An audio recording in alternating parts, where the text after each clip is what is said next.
اعوذ باللہ من الشیطان الرجیم بسم اللہ الرحمن الرحیم ومن يعظم شعائر اللہ فإنها من تقوى القلوب صدق اللہ العلی العظیم۔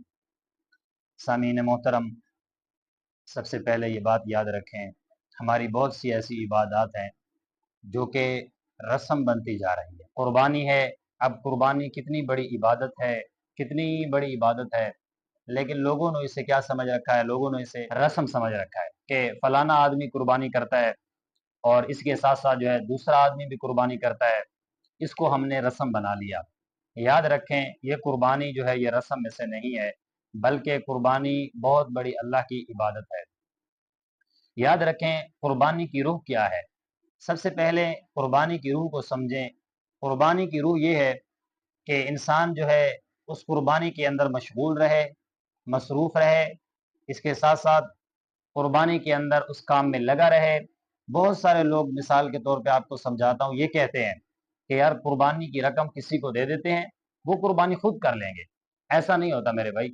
قربانی جو ہے وہ خود کرنی پڑتی ہے۔ ٹھیک ہے، اگر آپ نے کہیں بھجوا دیا تو اس کا ثواب آپ کو ملے گا، اس میں کوئی ایسی بات نہیں ہے، لیکن جو قربانی کا فلسفہ ہے اور قربانی کی جو عبادات ہیں اور قربانی میں جس قدر اجر و ثواب ہے خود بنانے میں، وہ انسان حاصل نہیں کر سکتا، اس کے ساتھ انسان محروم ہو جاتا ہے۔ اب سال کے بعد وہ قربانی آئے، اب وہ شخص وہاں سے قربانی نہ کرے، لیکن اس کے بعد رقم اپنی کہیں اور بھجوا دے، اس کے یعنی کہ اس کے ساتھ تو انسان مصروف رہتا تھا، اس ثواب کی وجہ سے وہ تو محروم ہو گیا۔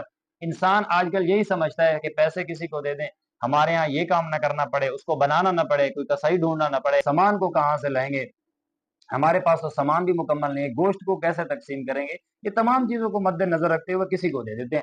ایسا نہیں کرنا چاہیے، یہ قربانی کا فلسفہ اور روح نہیں ہے، بلکہ قربانی کا فلسفہ اور روح یہ ہے کہ انسان کیا کرے، انسان خود مشغول رہے اس قربانی میں، اس کے ساتھ کام کرائے، اور جتنا ہو سکے اس کے ساتھ کام کرے۔ جتنا مشغول اور مصروف رہے گا اتنا انسان کو اجر و ثواب زیادہ ملتا رہے گا۔